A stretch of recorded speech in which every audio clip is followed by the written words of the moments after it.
Hello everyone and welcome back to the channel. Today's discussion is going to be on how you can make your NixOS config and setup more modular by writing and importing your own Nix modules. So if you've been following along with the previous tutorials, or even if you haven't been, you should at the very least have a configuration.nix file and a hardware configuration.nix file.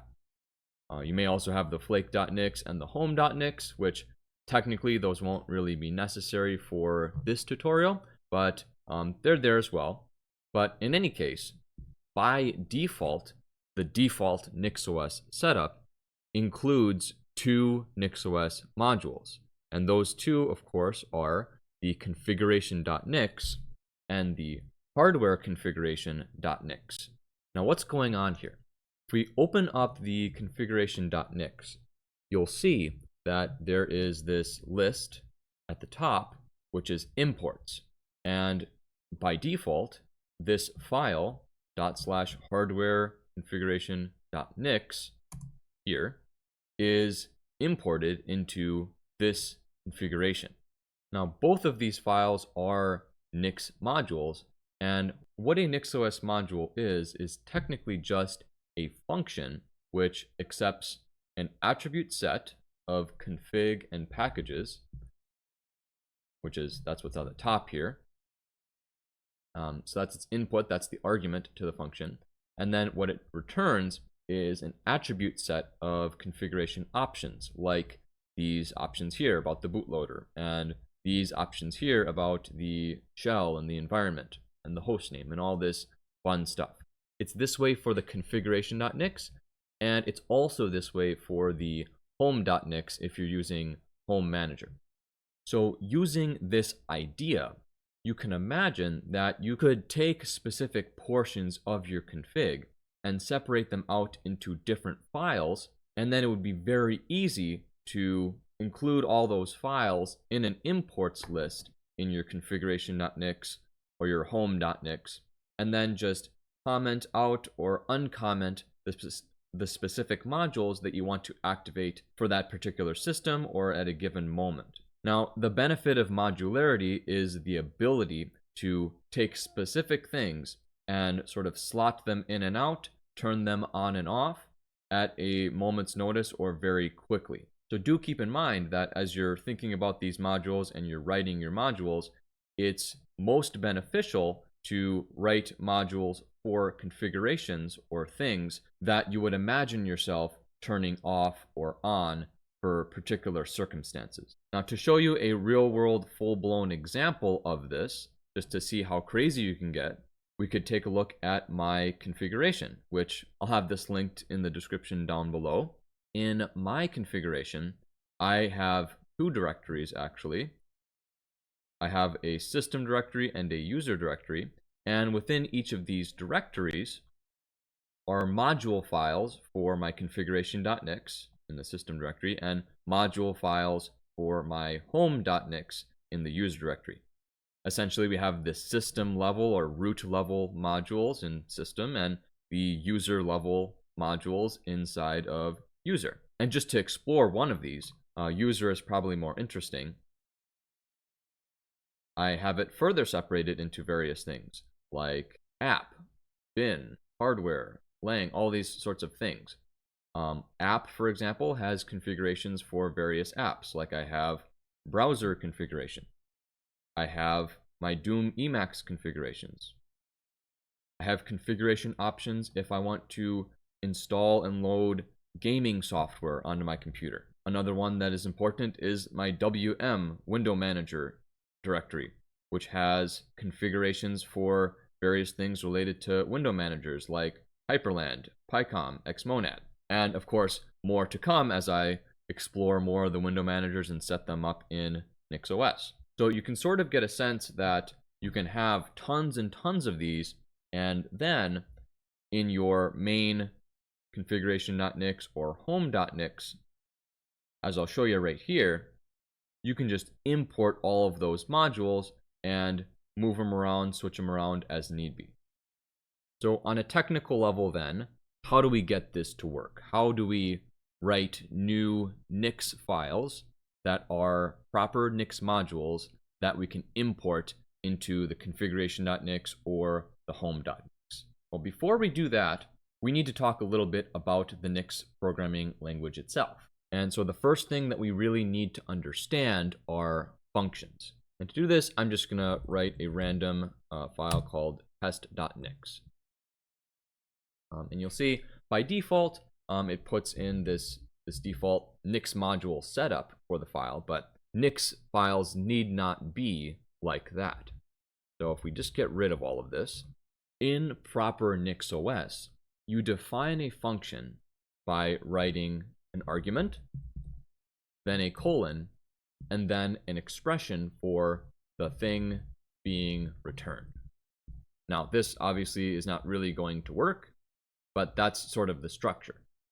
So as a real example, so let's say we wanted to write a function that takes an integer argument x, and then it returns that number plus 1. Well, we would write that by putting x colon, because x is the argument, and then anything after the colon is the return. And so that would just be the expression x plus 1.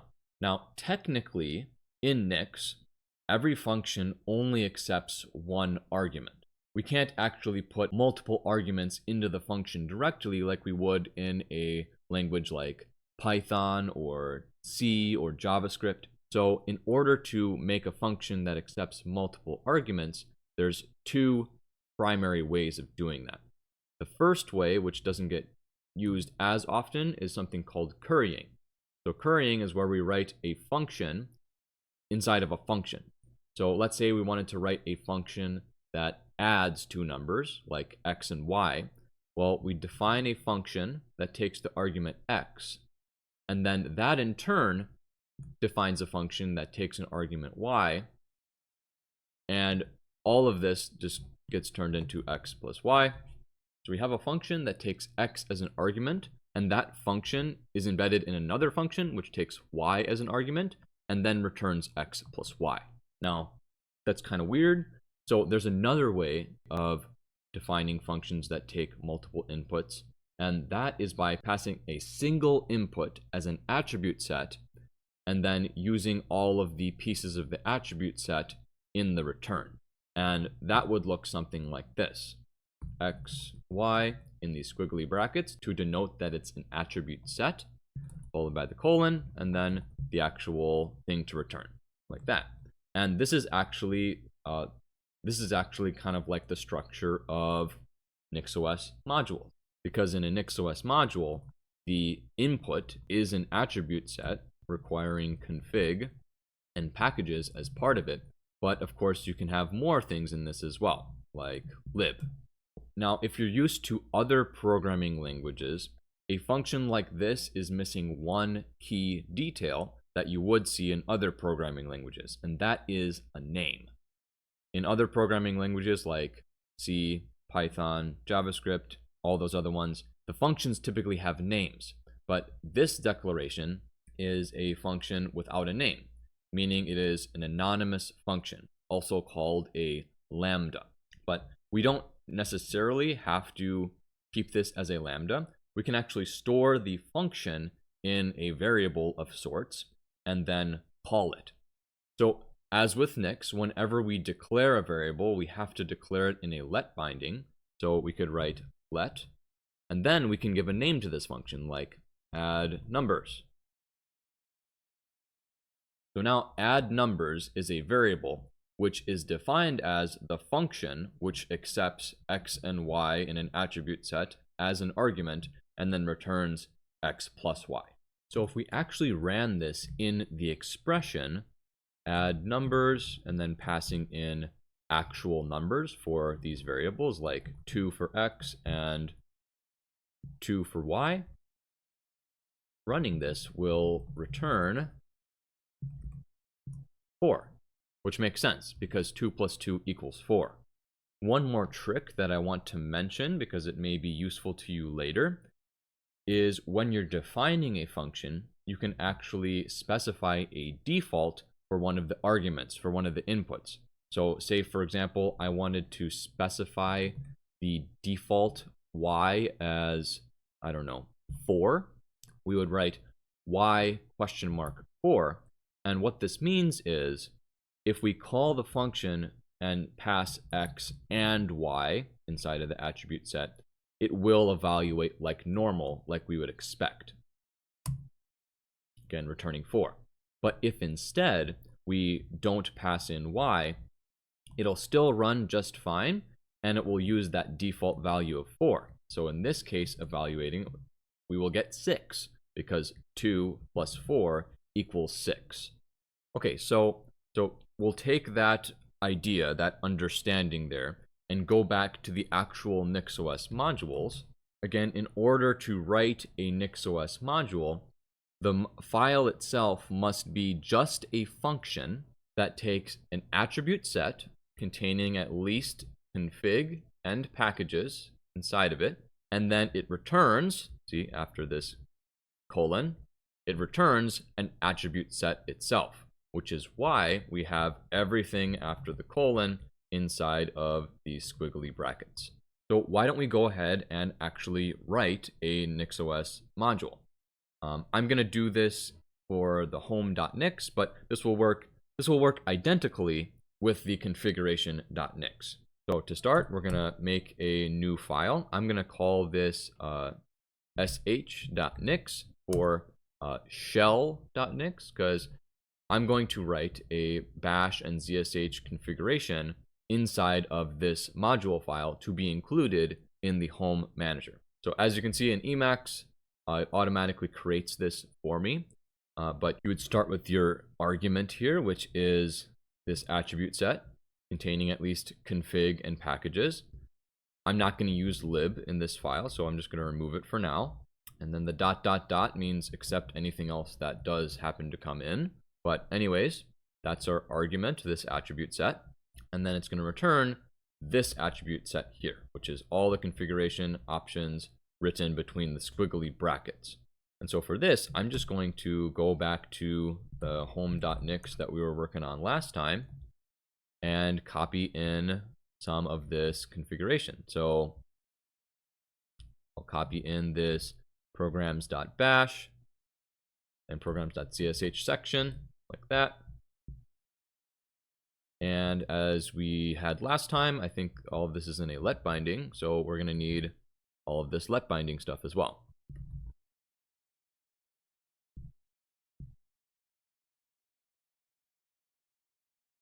Okay, so there we are. We have a or sh or shell.nix module file. The reason I didn't call it shell.nix, by the way, is shell.nix actually has a special meaning. You write out the whole, shell word. So sh.nix for configurations for bash and zsh. Now, if I wanted to include this in the overall configuration, we have to define imports in the home.nix, which is a list. So like so.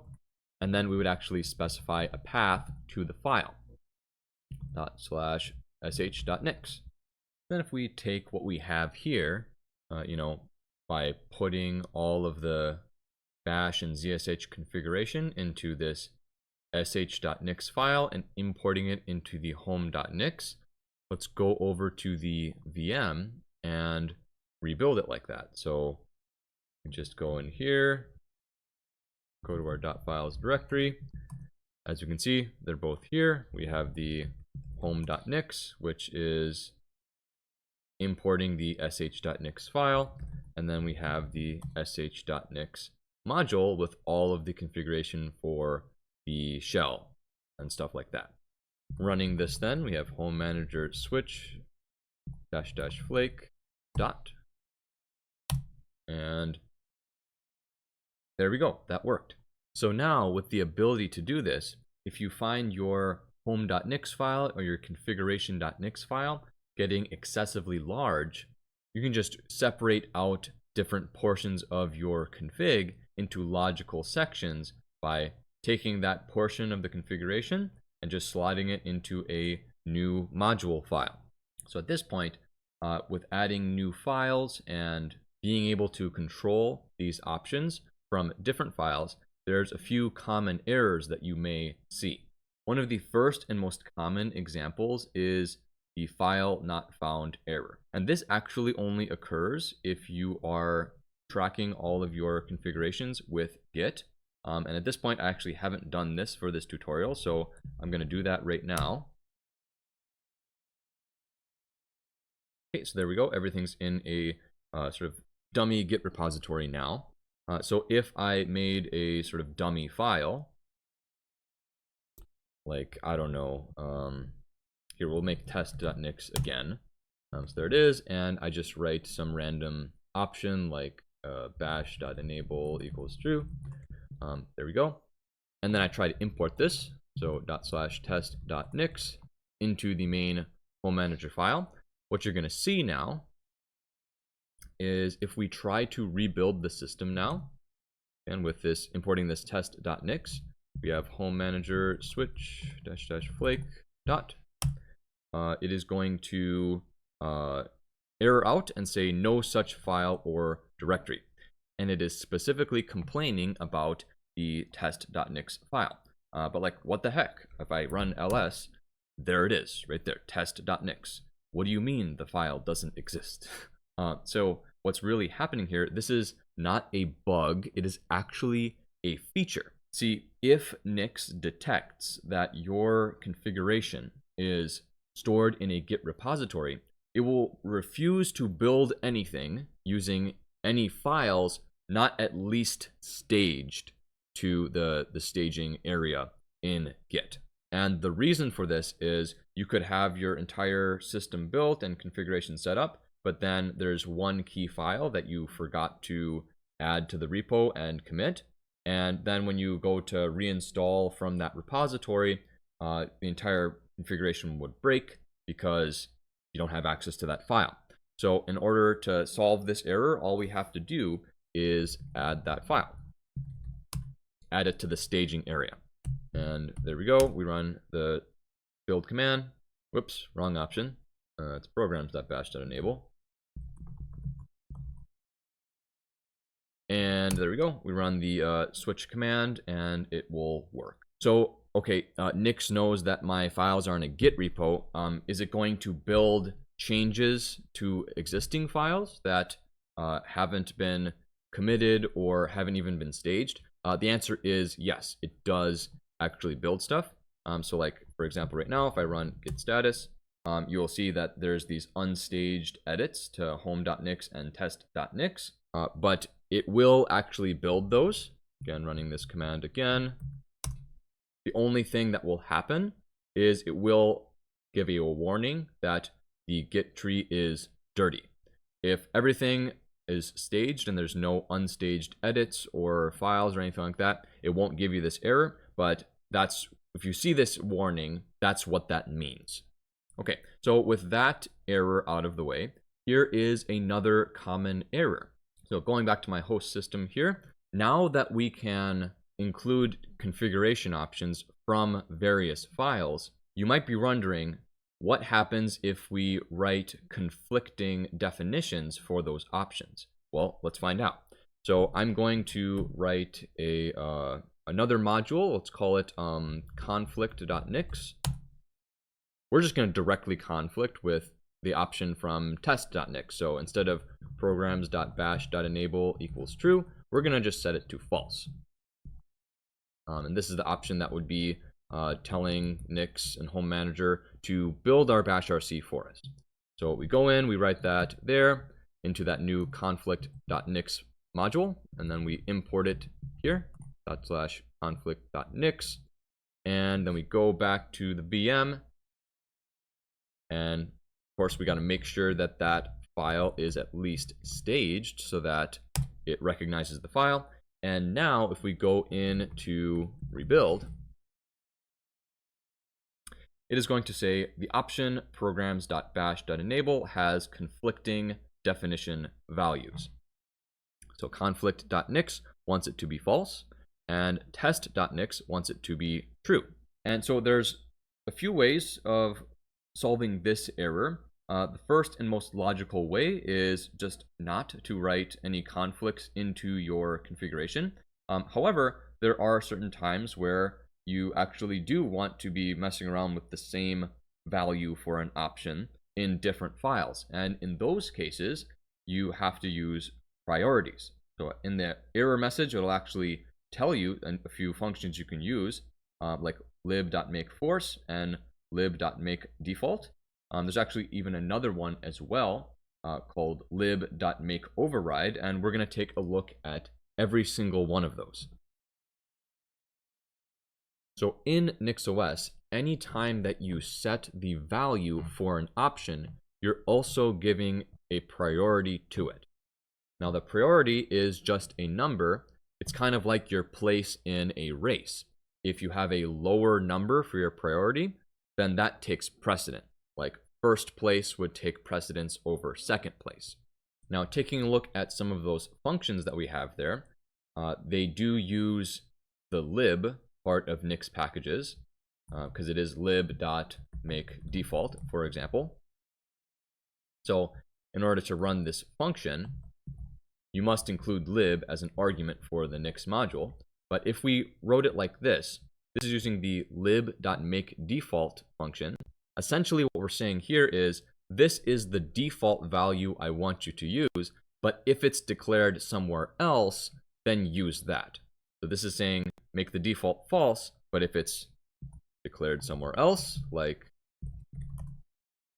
for example test.nix, it's declared true, then take that as a higher priority. And if you want to get technical, lib.makeDefault sets a priority value of 1000. So this is almost never going to happen unless it's not declared anywhere else. So with this written here, going back to the VM, we can rebuild, and it should build now. There we go. And if we go back here and we list out all of our files here, you can see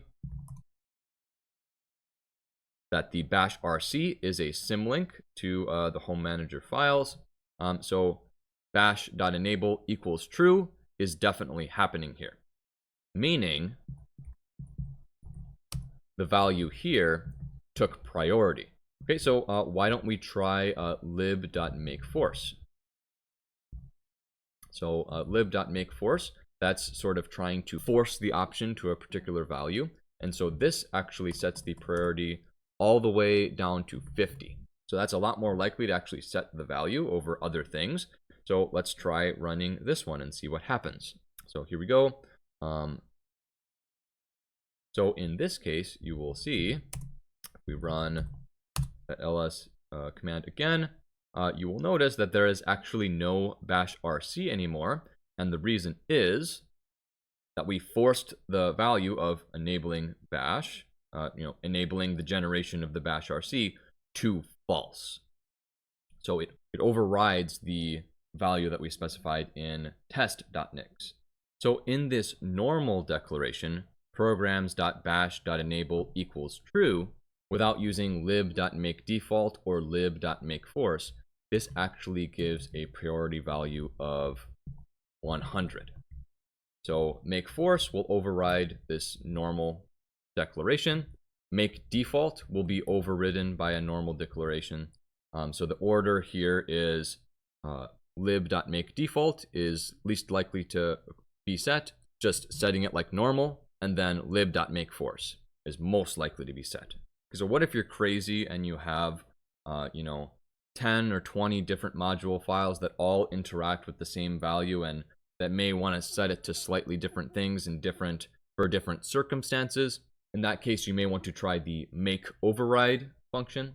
So in this case here, if we wanted to specify an arbitrary priority value, like, I don't know, 20 or something, we could call make override and then give the priority right after it. So that would be a priority of 20, so even more powerful or more precedent than makeForce.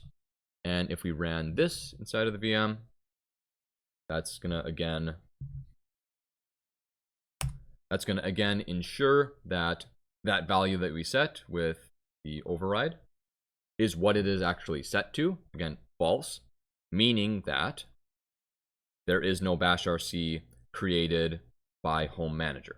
One more example then, if we set this to 200, The value specified in test.nix has a priority of 100, and the value specified in conflict.nix has a priority of 200. So 100 has higher precedence. In this case, we go in and rebuild it. Now we should be seeing the actual bash RC pop up again. There it is, because it has a higher priority. It is taking precedence over the false that we specified in conflict.nix.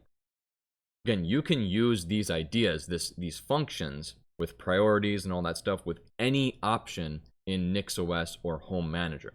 And the tool that I use, again, to explore these options is mynixos.com.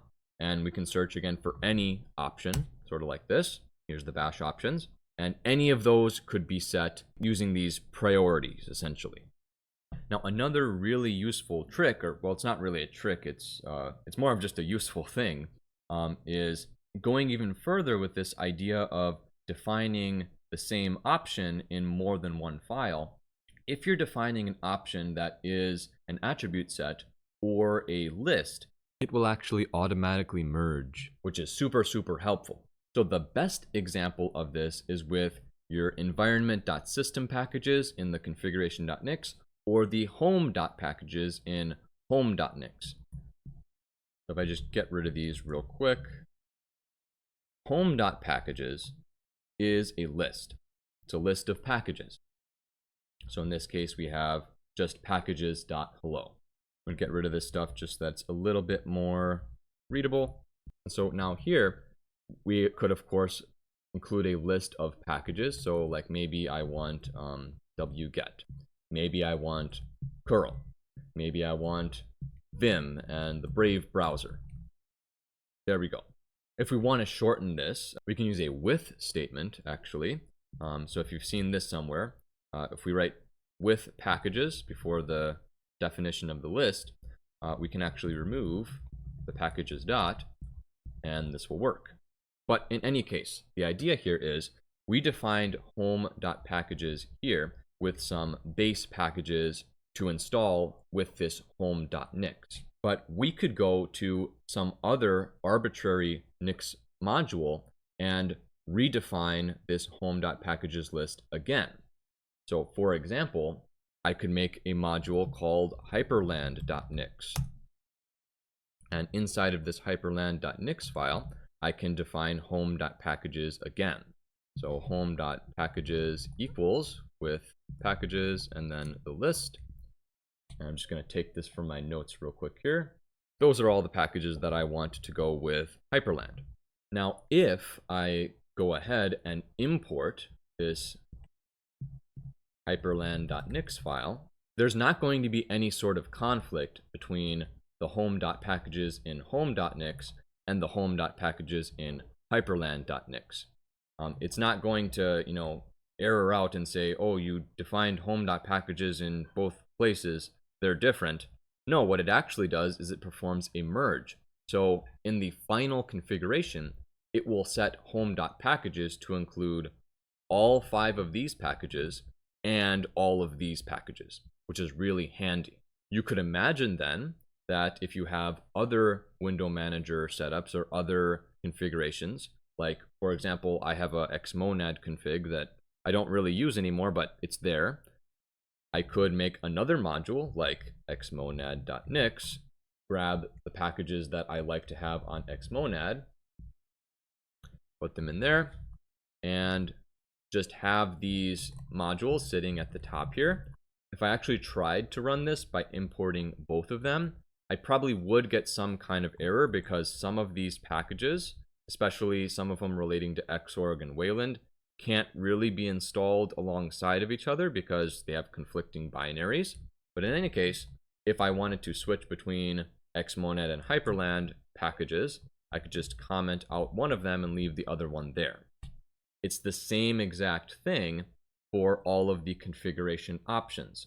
And while this isn't quite yet the tutorial on how to actually fully set up Hyperland within NixOS, I will make that tutorial sometime. But all of the options that you would want to include, all of the configuration options for Hyperland, you could put in the hyperland.nix file. And all of the configuration options for Xmonad you could put in this file.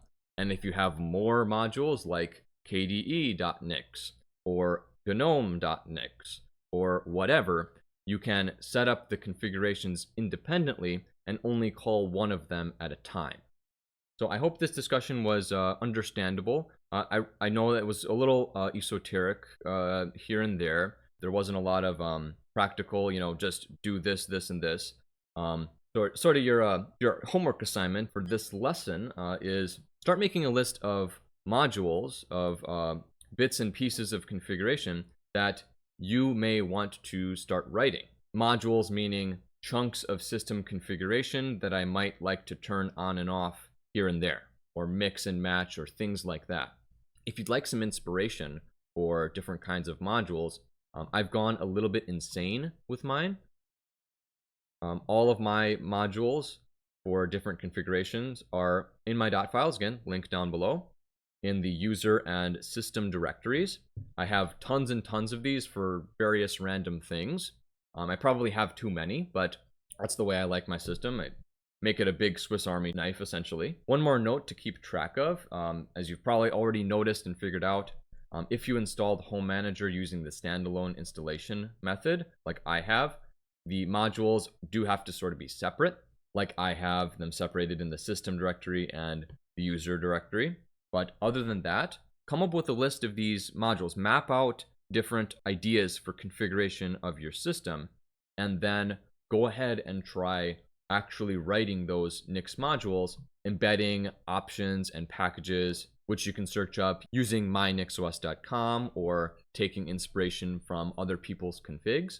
And once you have a few of these modules together, you'll have a setup that you can call your own with these modules that you can shift around, turn on and off, and so on and so on.